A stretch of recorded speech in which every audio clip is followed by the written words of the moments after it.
Mbi 800 të moshuar frekuentojnë çdo ditë qendra ditore në Korç, Maliq, Pogradec, Devoll dhe Kolonjë, ku merren me aktivitete të ndryshme sociale. Një pjesë e mirë e kësaj kategorie merren me punë të ndryshme, kryesisht ato artizanale, siç ka të tjerë që kanë pasion pikturën dhe punët me grep. Këto punë të tyre janë ekspozuar në një ankant ku të gjitha të ardhurat e mbledhura do të shkojnë në shërbim të tyre, duke kontribuar në përmirësimin e mirëqenies dhe përfshirjes sociale të moshës së tretë.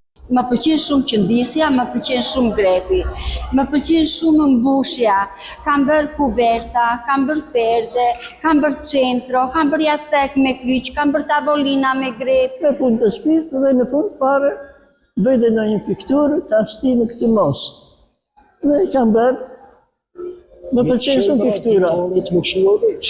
Po, shkoj.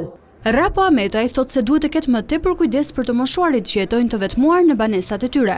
Nuk arrit 100% një shërbim i tillë, por është domosdoshme që shërbimi social të personifikojë punën më mirë për të vajtur deri tek këta njerëz që megjithmend e kërkojnë. Është për të ardhur keq që fëmijët në njëri ikin jashtë dhe nuk i kthejnë sy të mbrapa për ata që i lindën i rritën.